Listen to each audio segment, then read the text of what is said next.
Assalamualaikum warahmatullahi wabarakatuh. Kami dari kelompok 5 akan mempresentasikan hasil tugas kami untuk mata kuliah kepemimpinan yang berjudul Kepemimpinan berupa kemampuan menentukan arah organisasi dan mengatur pegawai dalam organisasi. Sebelumnya, izinkan saya memperkenalkan anggota kelompok 5, dimulai dari saya, Haifa Erviana. Perkenalkan, nama saya Raisa Nia Ramadini. Perkenalkan, nama saya Uswatul Fitrah. Perkenalkan, nama saya Tuni Priliana. Perkenalkan, nama saya Nurul Rizky. Untuk pembahasan pertama, kepemimpinan dalam organisasi tidak bisa dipisahkan dari ilmu manajemen. Tanpa adanya kepemimpinan, tidak mungkin suatu organisasi dapat berjalan sesuai dengan yang diharapkan. Pemimpin merupakan kata dasar dari kepemimpinan. Seorang pemimpin dalam sebuah organisasi atau perusahaan harus bisa menentukan arah yang jelas bagi bawahannya, agar dapat mengoptimalkan kinerja tim sehingga berhasil mencapai tujuan bersama. Kepemimpinan adalah hal yang berkaitan dengan kegiatan membimbing dan mengambil tindakan orang lain. Sementara organisasi adalah suatu kegiatan yang dilakukan oleh beberapa orang atau lebih yang bekerja sama untuk mencapai tujuan tertentu. Kepemimpinan merupakan cabang dari kelompok ilmu administrasi, khususnya ilmu administrasi negara. Dalam kepemimpinan terdapat hubungan antar manusia, yaitu hubungan memengaruhi dan hubungan kepatuhan ketaatan para pengikut atau bawahan, karena dipengaruhi oleh kewibawaan pemimpin. Kepemimpinan sebagai cabang ilmu bertujuan untuk yang pertama, memberikan pengertian mengenai kepemimpinan secara luas. Yang kedua, menafsirkan dari tingkah laku pemimpin. Yang ketiga, pendekatan terhadap permasalahan sosial yang dikaitkan dengan fungsi pemimpin ruang lingkup atau tema kepemimpinan itu. Pemimpin dan organisasi, hubungan antara pemimpin atau kepemimpinan organisasi manajemen erat sekali. Kepemimpinan sebagai penggerak dan koordinator dari SDM, SDA, dana, dan sarana. Manajemen menurut R.W. Marshall. Aktivitas dalam organisasi terdiri dari penentu tujuan-tujuan suatu organisasi untuk mencapai sasaran secara efektif. Peran kepemimpinan dalam menentukan arah organisasi. Yang pertama, bersikap adil. Maksudnya perilaku yang seimbang, dia tidak membeda-bedakan orang lain dan bersikap adil kepada semua orang. Yang kedua, memberikan sugesti. Pemimpin yang baik harus memberikan contoh yang baik kepada bawahannya. Dia harus memotivasi untuk bawahannya dan karyawannya. Yang ketiga, mendukung tercapainya tujuan. Artinya, mendukung bawahan atau tim untuk mencapai tujuan bersama.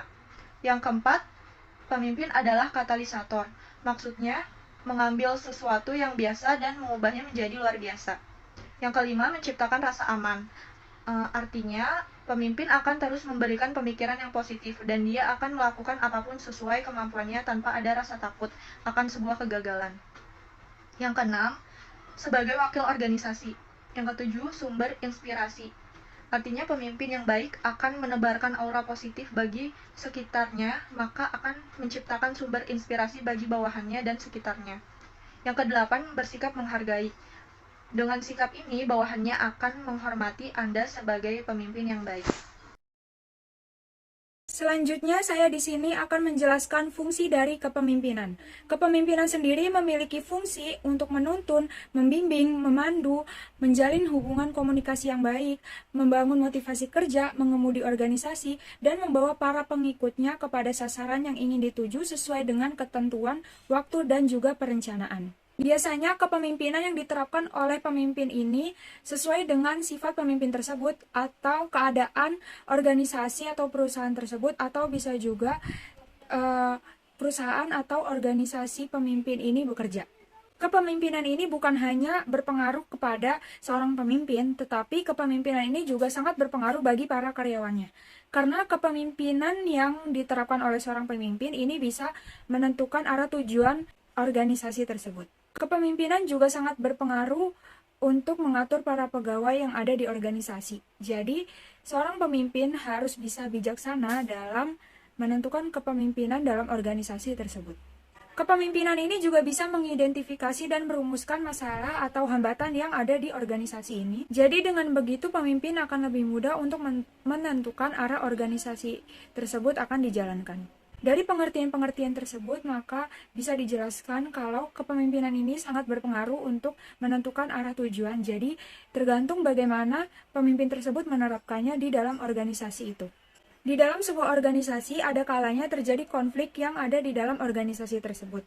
Maka dari itu, ada pun cara-cara pemimpin untuk mengatasi konflik yang ada di dalam sebuah organisasi, yaitu 1. Memecahkan masalah melalui sikap kooperatif. 2. Mempersatukan tujuan. 3. Menghindari konflik. 4. Ekspansi dari sumber energi. 5. Memperlunak konflik. 6. Kompromi. 7. Tindakan otoriter. Dan 8. Mengubah struktur organisasi dan struktur individual. Cara-cara dari pemimpin untuk menyelesaikan konflik di dalam organisasi ini juga sangat berpengaruh terhadap arah tujuan organisasi ini. Maka dari itu, pemimpin perlu menjalin komunikasi yang baik antar karyawan dan juga menjalankan visi misi sesuai dengan yang telah ditentukan. Pemimpin juga memerlukan alternatif-alternatif dalam menuntaskan konflik yang ada di dalam organisasi ini. Jadi, jika alternatif yang satu tidak terjalankan dengan baik, maka pemimpin memiliki alternatif lain untuk menyelesaikan konflik tersebut. Karena ketika pemimpin mencoba untuk menyingkirkan masalah, mengimplementasikan perubahan dalam organisasi, akan menjadi masalah baru yang timbul dalam organisasi tersebut. Entah itu banyaknya pro kontra antar karyawan, atau bisa juga masalah-masalah yang ada di dalam organisasi tersebut. Kemampuan yang harus dimiliki seorang pemimpin adalah 1. Pengetahuan teknologi. 2. Pengetahuan organisasi. 3. Human relation. 4. Pemecahan masalah. 5. Pengambilan keputusan. 6. Memotivasi bawahan. 7. Citra diri. Ada pula pengertian tentang visi, misi, strategi, dan pemimpin. Visi berasal dari kata vision yang dalam bahasa Inggris berarti penglihatan. Dapat diartikan pula bahwa visi adalah pandangan keadaan ideal yang ingin dicapai di masa depan oleh sebuah organisasi. Misi menjelaskan alasan keberadaan organisasi dan mendukung tercapainya tujuan organisasi. Strategi menjelaskan cara yang dipilih oleh organisasi dalam melaksanakan misi organisasi guna mendukung pencapaian visi organisasi. Pemimpin adalah seseorang yang dapat menggerakkan orang lain untuk mencapai tujuan organisasi. Dari pengertian di atas dapat disimpulkan bahwa setiap organisasi memerlukan visi dan misi, dan pemimpinlah yang bertugas untuk menentukan arah tujuan organisasi. Karena tanpa adanya pembentukan visi dari pemimpin, organisasi menjadi tidak terarah. Selain itu, misi organisasi juga tidak terarah dan strategi organisasi tidak ada. Kemudian, kontrol kegiatan operasional tidak berjalan dengan baik. Fungsi kepemimpinan dalam organisasi adalah 1. Menjembatani terjadinya perubahan kondisi lingkungan eksternal organisasi. 2. Merencanakan dan mengantisipasi terjadinya perubahan keanggotaan organisasi. 3. Mengelola dinamika lingkungan organisasi. 4. Keterbatasan dari rancangan organisasi atau tidak ada satupun yang memiliki aturan perencanaan, prosedur, maupun secara sempurna. Selanjutnya, saya akan membacakan tentang tujuan kepemimpinan dalam organisasi.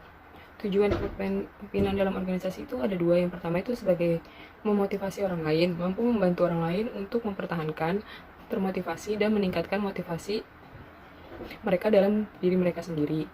Itu selain untuk mencapai tujuan kepemimpinan, juga untuk membantu atau mengakomodasikan orang lain menjadi lebih termotivasi. Hal ini dilakukan dengan cara meningkatkan serta mempertahankan motivasi yang ada pada diri mereka sendiri. Yang kedua itu ada sarana mencapai tujuan dan melihat apakah tujuan tercapai atau tidak dan bagaimana tujuan itu tercapai. Kita dapat mengenali semangat membimbing seorang. Itu kepemimpinan adalah suatu sarana yang penting dalam mencapai tujuan. Kita dapat mengetahui jiwa kepemimpinan seorang dengan memperhatikan bagaimana cara untuk mencapai tujuan, apakah tujuan tersebut sudah tercapai atau tidak. Karena seorang pemimpin yang baik itu mampu memotivasi bawahannya untuk mencapai suatu tujuan tertentu. Selanjutnya, ada pun situasi yang menyenangkan diterangkan di hubungan dimensi Everest. Itu hubungan pimpinan anggota, derajat dari struktur tugas dan posisi kekuasaan pemimpin. Teori jalan kecil tujuan, PET Goal teori. Secara pokok, teori PET Goal berusaha untuk menjelaskan pengaruh perilaku kepemimpinan terhadap motivasi kepuasan dan pelaksanaan pekerjaan bawahannya. Teori PET Goal versi Host memasukkan 4 tipe atau gaya utama kepemimpinan, yaitu kepemimpinan direktif, kepemimpinan yang mendukung, kepemimpinan partisipasif, kepemimpinan yang berorientasi pada prestasi, kepemimpinan dan pendekatan social learning dalam kepemimpinan. Adapun kepemimpinan direktif itu adalah kepemimpinan yang memusatkan kuasa dan pengambilan keputusan bagi dirinya sendiri. Pemimpin menata situasi kerja yang rumit bagi para pegawai yang melakukan apa saja yang diperintahkan. Lalu kepemimpinan kepemimpinan berorientasi prestasi, yaitu kepemimpinan yang mengajukan tantangan yang menarik bagi bawahannya dan merangsang untuk mencapai tujuan serta melaksanakannya dengan baik.